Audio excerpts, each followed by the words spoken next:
തിരികെ വാർത്തയിലേക്ക്. ഇപ്പോൾ ചീഫ് സെക്രട്ടറി ശാരദാ മുരളീധരൻ മാധ്യമങ്ങളോട് സംസാരിക്കുന്നു. അതിലേക്ക് തത്സമയം. ആ കറുപ്പിനൊരു കുറവില്ല.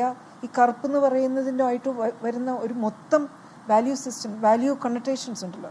ഇത് മനസ്സ് കറുപ്പാണ് എന്ന് പറഞ്ഞാൽ എന്താ അർത്ഥം? നമ്മളുടെ ചിന്ത കറുപ്പാണ് എന്ന് പറഞ്ഞാൽ എന്താ അർത്ഥം? ഇത് ഇപ്പം കറുപ്പ് നമ്മൾ വ്യാഖ്യാനിക്കുന്നത് എന്തോ വൃത്തികെട്ട സാധനമായിട്ടാണ്. അപ്പോൾ ഈ വൃത്തികേടല്ല കറുപ്പ്, വൃത്തിയാണത്. അപ്പോൾ അത് അവിടേക്ക് നമുക്ക് ചിന്തിക്കാനായിട്ട് പറ്റുമ്പോഴേ നമ്മുടെ ഈ ഉണ്ടായിരിക്കുന്ന ഒരു ഇൻഡോക്ട്രിനേഷൻ നമുക്ക് പൊട്ടിച്ച് പുറത്തിറങ്ങാൻ പറ്റുള്ളൂ എന്നാണ് എൻ്റെ വിശ്വാസം. ഈ തെറ്റായ ബോധം എന്താ? നമ്മുടെ എല്ലാവരുടെയും ബോധത്തിലുള്ളതല്ലേ. നമ്മളെല്ലാവരും അറിഞ്ഞും അറിയാതെ കാണിക്കുന്നുണ്ടല്ലോ. നിറം കുറവാണെങ്കിലും കുഴപ്പമില്ല എന്ന് പറയുന്നത് നമ്മൾ ഇപ്പം നമ്മുടെ സംസാരത്തിൻ്റെ അകത്ത് ഉടനീളം വരുന്നതല്ലേ. ഇത് എൻ്റെ മനസ്സിലുള്ള കാര്യമൊന്നുമല്ല, ഇത് നമ്മുടെ എല്ലാവരുടെയും മനസ്സിലുള്ള കാര്യമാണ്.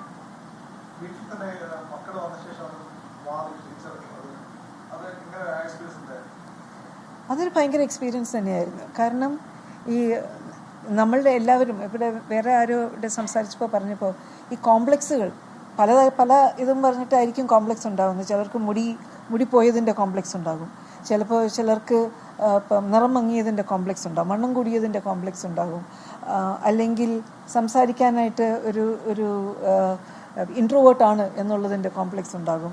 പലതരത്തിലുള്ള കോംപ്ലക്സുകളുടെ കൂടാരങ്ങളാണ് മനുഷ്യർ. ആൻഡ് ഈ കോംപ്ലക്സുകളൊക്കെ ഉണ്ടാകുന്നത് എന്തുകൊണ്ട്? ഒരു വിധത്തിൽ നോക്കിയാൽ നമ്മളൊരു ഹോമജനൈസ് ആയിട്ടുള്ളൊരു സ്റ്റാൻഡേർഡ് ഉണ്ട്. മനുഷ്യർ, ഏറ്റവും നല്ല മനുഷ്യർ, ഐഡിയൽ മനുഷ്യർ ഇങ്ങനെ ആയിരിക്കണം, നമ്മളെല്ലാവരും അതിലേക്ക് കടന്നു വരേണ്ടതുണ്ട്. പക്ഷേ ഈ ഹോമജനൈസേഷൻ തെറ്റാണ്. ആക്ച്വലി ഹോമജനൈസേഷൻ അല്ല മനുഷ്യരെ മനുഷ്യനാക്കുന്നത്. ഏറ്റവും യുണീക്കായിട്ടുള്ള സ്പീഷീസ് നമ്മളാണ്. ആൻഡ് അതിന് കാരണം നമ്മുടെ ഡൈവേഴ്സിറ്റിയാണ്. അപ്പോൾ ആ ഡൈവേഴ്സിറ്റിയെ നമ്മൾ ആക്ച്വലി സെലിബ്രേറ്റ് ചെയ്യാണ് ചെയ്യേണ്ടത്. അതിനെ അധിക്ഷേപിക്കുകയോ അതിനെ ഇല്ലാതാക്കാൻ ശ്രമിക്കുകയല്ല. അപ്പോൾ അങ്ങനെ സെലിബ്രേറ്റ് ചെയ്യുക എന്ന് പറയുമ്പോൾ ആ ഡൈവേഴ്സിറ്റിയുടെ ഓരോ ഘടകത്തിനെയും അതിൽ നമ്മൾ സന്തോഷിക്കണം, അതിൽ നമ്മൾ അഹങ്കരിക്കണം, അതിൽ ആസ്വദിക്കണം. അപ്പോൾ അത്തരത്തിലുള്ള ഒരു ചിന്തയിലോട്ട് നമ്മൾ വളരണം.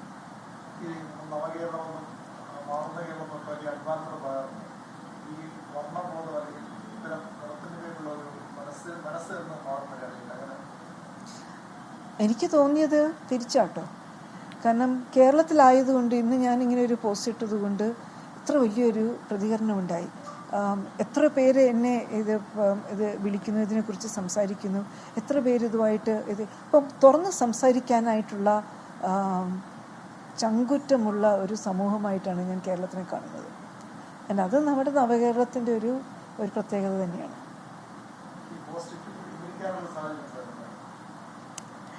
ഒരു മാസത്തിൽ ഞാൻ റിട്ടയർ ചെയ്യുക.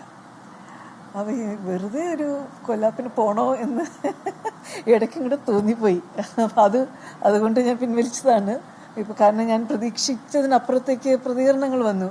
അപ്പോൾ ഈ പ്രതികരണങ്ങൾ വരികയും ഇതിപ്പോൾ എന്തിനാണ് ഇപ്പോൾ ഒരു കോൺട്രവേഴ്സി ഉണ്ടാക്കുന്ന ഒരു സാധനമാണോ ഞാൻ എടുത്തിട്ടത് എന്നുള്ളൊരു സംശയം വന്നതുകൊണ്ട് ഞാൻ പിൻവലിച്ചതാണ്. പക്ഷേ അത് പിൻവലിച്ച് കഴിഞ്ഞപ്പോഴത്തേക്കും ഇപ്പോൾ മീഡിയയിൽ നിന്നും അല്ലാതെയും ഒക്കെ ആളുകൾ ചോദിക്കുകയുണ്ടായി, അതെന്തിനാണ് പിൻവലിച്ചത്? ഇത് നമ്മൾ സംസാരിക്കേണ്ടുന്ന വിഷയമല്ലേ? നിങ്ങൾ ഈ സ്ഥാനത്ത് നിൽക്കുമ്പോൾ നിങ്ങളുടെ ഈ അനുഭവം പലർക്കും ഒരു പ്രേരണയാകില്ലേ ഇതിനെക്കുറിച്ച് സംസാരിക്കാൻ? അപ്പോൾ അങ്ങനെ ഇത് വന്നു. അതിലെ ഏറ്റവും കൂടുതൽ പ്രേരണയായത് എൻ്റെ ഭർത്താവ് തന്നെയാണ്. അപ്പോൾ അതുകൊണ്ട് ഞാൻ വിചാരിച്ചു ശരിയാ എന്നാൽ അത് മാത്രമല്ല, അതിപ്പം എന്തുകൊണ്ടാണ് ഞാൻ ആ പോസ്റ്റ് ഇട്ടത് എന്നുള്ളതും കൂടി വിവരിച്ചു കൊണ്ടിട്ടത്.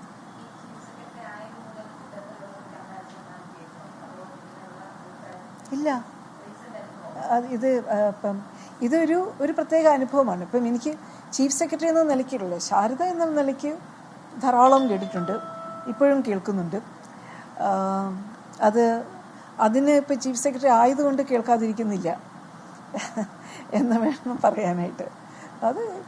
അപ്പോൾ ശരിയാണ്, ഞാൻ ശാരദയാണ്, ഞാൻ കറുപ്പാണ്. ഈ കറുപ്പിനെ കുറിച്ച് ഞാൻ ഡിഫെൻസീവായിരുന്നു. കുറച്ച് എനിക്ക് അതിൽ നിന്നിട്ട് ഇവേസുമായിട്ട് ഒളിച്ച് നടക്കണമെന്നൊക്കെ ഉണ്ടായിരുന്നു. പക്ഷേ ഒരു കഴിഞ്ഞ 5-6 വർഷമായിട്ട് എൻ്റെ ഇതിനോടുള്ള മനോഭാവം മാറിയിട്ടുണ്ട്. കറുപ്പെന്ന് പറയുന്നത് ഞാനായിട്ട് ഏറ്റെടുക്കേണ്ടുന്ന ഒരു സംഗതിയാണ്. എൻ്റെ കറുപ്പ് എന്നുള്ളത് എൻ്റെ അഴകിനെയോ എൻ്റെ സ്വഭാവത്തിലോ കുറവ് വരുത്തുന്നതല്ല, അതിന് മാറ്റിക്കൂട്ടുന്നതാണ് എന്നുള്ള തരത്തിൽ ചിന്തിക്കാനായിട്ട് ഞാൻ കോൺഷ്യസ് ആയിട്ട് ശ്രമിക്കുന്നു.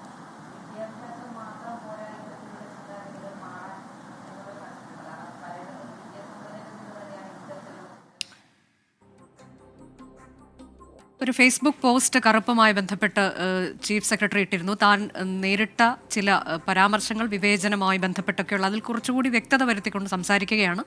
കറുപ്പിനെതിരെ അല്ലെങ്കിൽ കറുപ്പിനെ അപകീർത്തിപ്പെടുത്താൻ ശ്രമിച്ചവർക്കെതിരെ യുദ്ധത്തിനിറങ്ങാമെന്ന് താൻ കരുതി. കേരളത്തിലായതുകൊണ്ട് മാത്രമാണ് ഇത്രയധികം പിന്തുണ തനിക്ക് കിട്ടിയത് എന്ന് കൂടി അവർ കൂട്ടിച്ചേർക്കുന്നുണ്ട്.